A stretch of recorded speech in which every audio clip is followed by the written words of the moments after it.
Everyone, welcome to my channel study with Sapna. और आज का हमारा टॉपिक है रॉयल्टी। आज हम जानेंगे रॉयल्टी क्या होता है। सबसे पहले स्टार्ट करते हैं हम रॉयल्टी के मीनिंग से। तो रॉयल्टी एक एग्रीमेंट होता है टू पार्टीज के बीच में, जिसे हम कहते हैं लेसर एंड लेसी। जहां पर आप किसी पर्सन के एसेट्स को यूज करते हैं, किसी पर्सन की राइट्स को यूज करते हैं, उसे आप कहते हैं रॉयल्टी।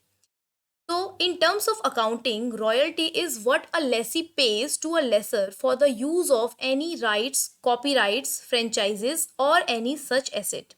जब आप किसी पर्सन के एसेट्स को यूज करते हैं और उसके बदले में कुछ फीस पे करते हैं, उसे आप कहते हैं royalty. It is a system of sharing of revenues between the lessee and the lessor. Royalty is the sum payable by the lessee to the lessor for the use of rights vested in the lessor. It is a periodic payment.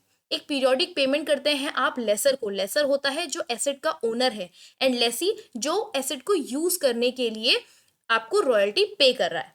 So royalty is generally paid on the basis of output और cell.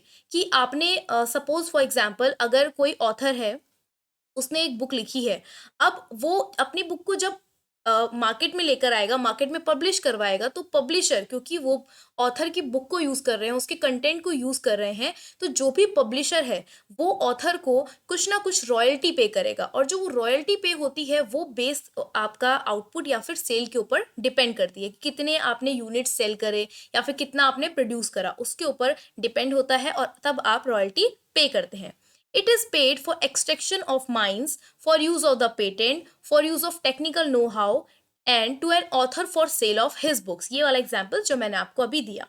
अब इसके बाद बात करते हैं कुछ terminologies की जो यूज की जाती हैं रॉयल्टी के अंदर। तो सबसे पहले बात करते हैं लीज की। तो लीज का मतलब होता है एक agreement where a person acquires a right to use an asset for a certain period of time from another person or the owner of the asset in return for a payment। just like royalty, जैसे हम royalty पे करते हैं किसी को, same आपका lease होता है जिसमें आप किसी दूसरे पर्सन के एसेट को यूज करने का राइट रखते हैं और उसके बदले में कुछ ना कुछ पेमेंट करते हैं। The owner is known as the lessor. जो ओनर होता है उसे हम लेसर कहते हैं, एंड जो यूजर होता है उसे हम क्या कहते हैं, lessee. The amount paid is royalties. Okay, for example, A has developed a machine that uses less material for production. कोई पर्सन है ए, उसने एक मशीन डेवलप करी है जो कि कम मटीरियल में आपको बहुत अच्छा प्रोडक्शन देती है। तो इसे उसने क्या करा लिया, पेटेंट करा लिया। पेटेंट का मतलब उसने अपने नाम पे करवा लिया। Now B wants to use it, B उसे यूज करना चाहता है, तो बी को क्या करना पड़ेगा, यहाँ पे बी को ए को एक रॉयल्टी पे करना पड़ेगा ताकि वो ए की मशीन को यूज कर सके। तो यहाँ पर जो ओनर है क्या है, A is lessor and B is, यहाँ पर बी क्या बन जाएगा, यहाँ पे बी बन जाएगा लेसी। ठीक है, आप ओनर की स्पेलिंग से लर्न रख सकते हैं कि owner, owner related to lessor, यानी कि जो ओनर है उसे हम क्या कहते हैं, लेसर, और जो अदर पार्टी होती है उसे हम क्या कहते हैं, लेसी। नेक्स्ट नेक्स्ट टर्म आता है मिनिमम रेंट, या फिर जिसे हम कहते हैं fixed rent. So it is the amount that has to be paid by the lessee to the lessor whether or not he has derived benefit from the asset। जब एक लेसी एक एसेट को यूज करता है, उससे उसे बेनिफिट हो या ना हो, एक मिनिमम अमाउंट जब वो पे करता है उसे हम कहते हैं मिनिमम रेंट या फिर फिक्स्ड रेंट। इसको हम डेड रेंट भी कहते हैं एंड रॉक रेंट भी कहते हैं। Minimum rent can be a fixed sum for every year और may change every year as per the terms of agreement. Agreement के अकॉर्डिंग आप इसे चेंज कर सकते हैं या फिर आप इसे फिक्स रख सकते हैं। When the actual royalty for a year is less than minimum rent, the lessee will pay minimum rent to the lessor। जब आपकी actual royalty कम होती है minimum rent से, इस केस में लेसी मिनिमम रेंट पे करता है लेसर को। बट अगर आपकी एक्चुअल रॉयल्टी ज्यादा है मिनिमम रेंट से, then the lessee will pay the actual royalty to the lessor. ठीक है, कहने का मतलब है जो आपके पास ज्यादा अमाउंट है आप उसको पे करोगे। देखिए यहाँ पे ज्यादा अमाउंट क्या है, एम आर, तो आप वो पे करोगे। यहाँ पे ज्यादा अमाउंट क्या है, ए आर, तो आप ए आर पे करोगे, यानी कि एक्चुअल रॉयल्टी पे करोगे।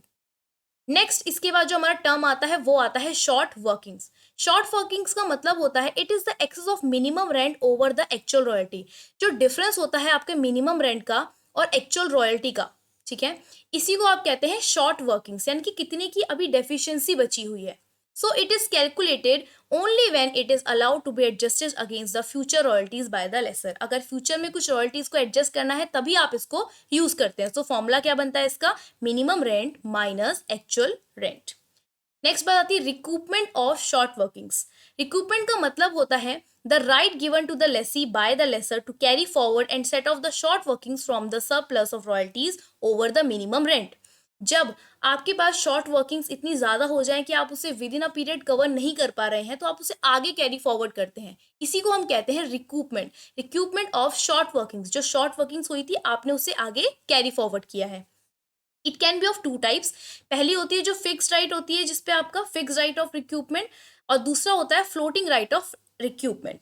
Fix right when the lessor allows the lessee to adjust the short workings only for a fix period. एक फिक्स पीरियड डिसाइड करते हैं और उसके अकॉर्डिंग आप उसे कैरी फॉरवर्ड करते हैं.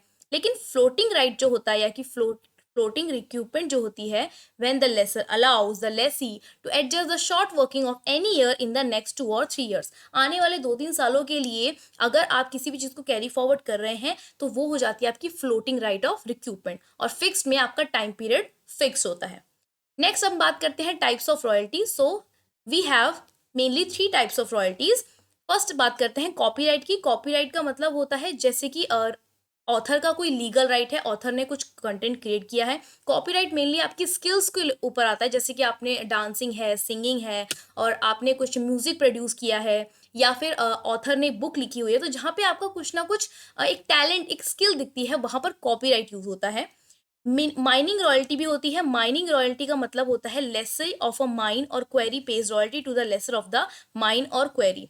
जैसे खदान वगैरह जो होती है जहां पर आप कुछ ना कुछ डिस्कवर करते हैं तो उसे क्या कहते हैं? Mining royalty. जो अंडरग्राउंड जाकर आप पेट्रोल वगैरह निकाला जाता है और कुछ स्टोन्स निकाले जाते हैं, ये सब क्या है? Mining royalty. नेक्स्ट बात करें पेटेंट रॉयल्टी. पेटेंट रॉयल्टी का मतलब होता है कोई चीज थी, आपने उसमें कुछ नई डिस्कवरी करी है, कुछ नया उसमें छानबीन किया, कुछ नया निकाल के लेकर आए हो, तो उसे आप कहते हैं patent royalty. Same it is paid by the lessee to lessor on the basis of output and production. So friends, ये था आज का वीडियो. आई होप आपको पसंद आया हो. अगर वीडियो पसंद आया है प्लीज वीडियो को लाइक कीजिए, शेयर कीजिए और चैनल को सब्सक्राइब कीजिए. ये आज का वीडियो था. अब हम मिलते हैं नेक्स्ट वीडियो में. तब तक के लिए bye bye and take care.